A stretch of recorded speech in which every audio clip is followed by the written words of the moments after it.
Students, my dear students, आज हम लोग पढ़ेंगे absolute value of integers. Absolute value क्या होता है? हिंदी में इसको हम लोग कहते हैं निरपेक्ष मान। निरपेक्ष मान जब भी होता है किसी भी इंटीजर का तो वो पॉजिटिव होता है। वो क्या होता है? पॉजिटिव होता है। जीरो का निरपेक्ष मान, जीरो का जो एब्सोल्यूट वैल्यू होता है वो जीरो ही होता है। For example we can take absolute value of -1. This is the symbol of absolute value. This is the symbol of absolute value.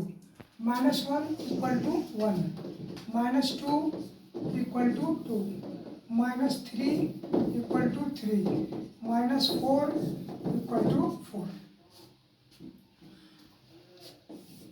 +4 absolute value 4, +3 absolute value 3, +2 absolute value 2, +1 absolute value 1. In this is, do you understand? Absolute value of integers. अब है उसके बाद absolute value of zero. Absolute value of 0 is equal to 0. In this way, we find that absolute value either positive or 0. इसके पहले के class में तुम लोग को बताया गया था जीरो कैसा इंटीजर है, नाइदर पॉजिटिव नॉर स्टार. अब हम लोग पढ़ेंगे comparing of integers. Comparing of integers. Comparing of integers. Comparing of integers का मतलब क्या होता है? इंटीजर की तुलना. इंटीजर की तुलना. इंटीजर को हम लोग इंटीजर की तुलना कैसे करते हैं? इंटीजर तुलना का मतलब क्या होगा? बड़ा और छोटा का पता लगाना. जैसे कि 1 +1 और +2, इसमें कौन बड़ा है कौन छोटा है? +2 क्या है? बड़ा है. -1 और 1, इसमें कौन बड़ा इंटीजर है? 1 क्या है? बड़ा इंटीजर है. 0 और 1, इसमें कौन बड़ा है? 1 क्या है? इंटीजर है. हम लोग देखेंगे आखिर इसका पता कैसे चलता है कि कौन बड़ा इंटीजर है और कौन छोटा इंटीजर है. इसके लिए हम लोग नंबर लाइन बनाते हैं. एक नंबर लाइन बनाते हैं. ये 0 हो गया. 1 2 3 4 5, 1 2 3 4, और ये क्या हो गया? 5, and so on. -1 -2 -3 -4 and so on. Left से जब राइट जाते हैं वैल्यू इंक्रीज करता है. when we go left to right, value will be increase. Value will be increase. Value बढ़ेगा. when we go right to left, when we go right to left, value will be decrease. Value will be decrease. Value घटेगा. जैसे -4 और 2, -4 और 2, इसको comparing करते हैं. -4 और 2 में कौन बड़ा होगा कौन छोटा होगा? -4 छोटा होगा और 2 क्या होगा? बड़ा होगा. और 2 बड़ा होगा. अगर 0 -1 में करते हैं, कंपेयर करते हैं, तो 0 बड़ा है तो -1 क्या है? छोटा है. अगर -4 और 4 लेते हैं, 4 बड़ा है, 4 बड़ा है और और -4 क्या है, छोटा है। इस प्रकार हम लोग इसको ऑर्डरिंग इस प्रकार ऑर्डर में सजा करके और तब जो है हम पता लगा सकते हैं कि कौन इंटीजर बड़ा है और कौन इंटीजर छोटा है। उसके बाद तुम्हारा है ordering of integer. Ordering of integer ordering of integer, क्रम, इंटीजर का क्रम, इंटीजर का क्रम। कभी कभी आप लोग को आएगा बड़ा से छोटा सजाए, एक छोटा से बड़ा सजाए, यानी स्मॉलर टू ग्रेटर और ग्रेटर टू स्मॉलर। इसी को कहते हैं ऑर्डरिंग ऑफ इंटीजर। इसको क्या कहते हैं, ऑर्डरिंग ऑफ इंटीजर। जैसे -2 है, -4 है, -3 है, 0 है, इसको ऑर्डर में सजाना है। कैसे सजाएंगे, इस मान लो हमको कहा गया है smaller to greater, smaller to greater. सबसे स्मॉलर इसमें कौन है, -4, -4 से -3, फिर -2 और उसके बाद 0, ये आ गया। इस प्रकार इस ऑर्डरिंग ऑफ इंटीजर ये कहा जाता है। उसके बाद हम लोग देखेंगे addition of integer. Addition of integer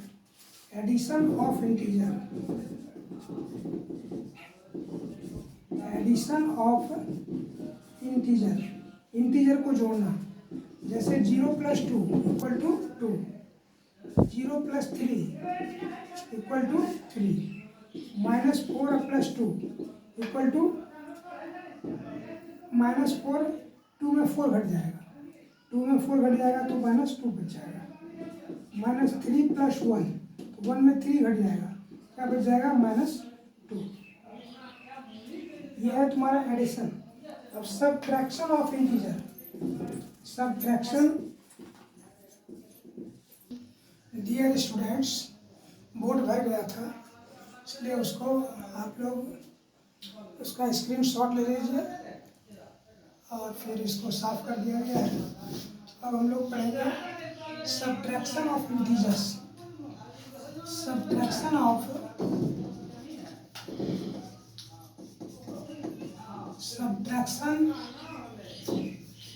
integers.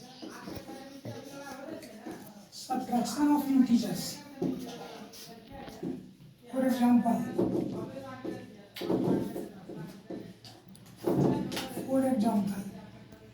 -4 और -2, तो कॉमन साइन जब रहता है को इसका भी माइनस है और यहाँ पर भी क्या है, माइनस है, तो वो साइन यहाँ माइनस चला है। और उसके बाद जो डिजिट है 4 और 2 दोनों को ऐड कर दिए, -6 हो गया। और जैसे -4 + 2 है, यहाँ पर हम लोग क्या देख रहे हैं, साइन डिफरेंस है। साइन क्या है, डिफरेंस है। यहाँ पर -4 है और यहाँ पर +2 है। और इसको सब्ट्रैक्ट करने के लिए हम क्या करेंगे, इसको सब्ट्रैक्ट करने के लिए 2 में -4, 2 में -4 तो -2 बचेगा। इस तरह से। अब है multiplication of integers. Multiplication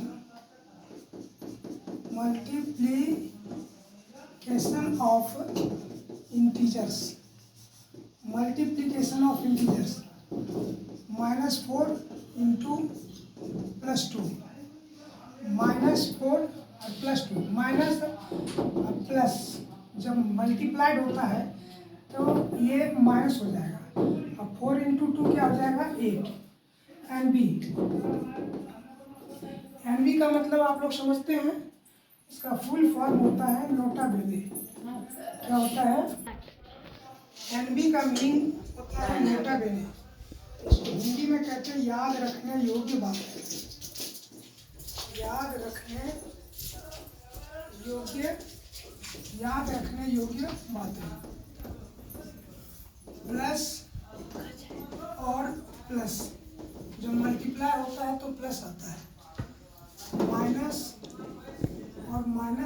multiply होता है तो प्लस आता है, प्लस, और माइनस जब मल्टीप्लाई होता है तो माइनस आता है, माइनस और प्लस जब मल्टीप्लाई होता है तो माइनस होता है। समान चिन्ह कहने का मतलब, इसको मतलब संक्षेप में याद रखें, समान चिन्ह जब गुना होता है, समान चिन्ह, लाइक साइन, लाइक साइन जब मल्टीप्लाई होता है,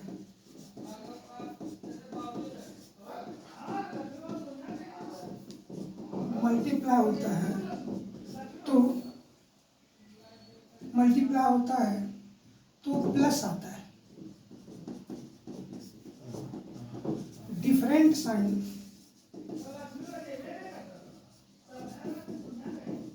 डिफरेंट साइन अर्थात असमान चिन्ह,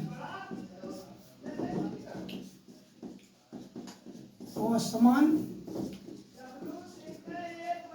चिन्ह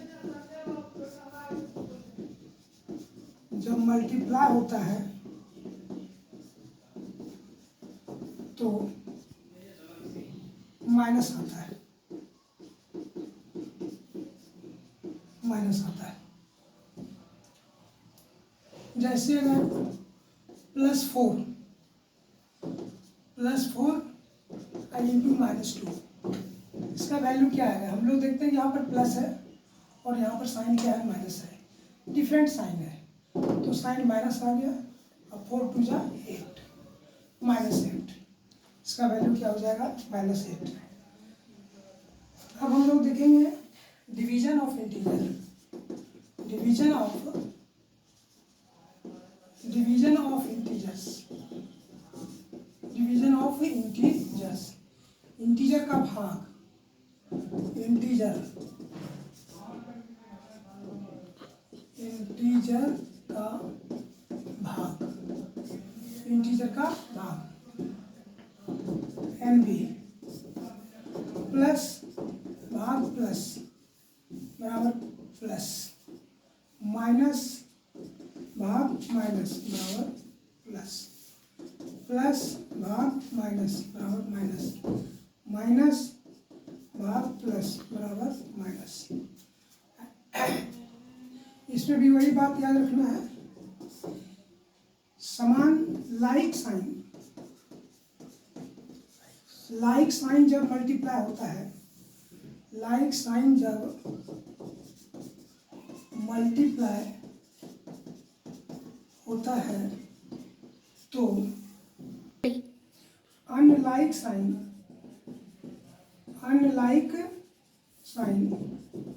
जब मल्टीप्लाई होता है तो माइनस आता है। For example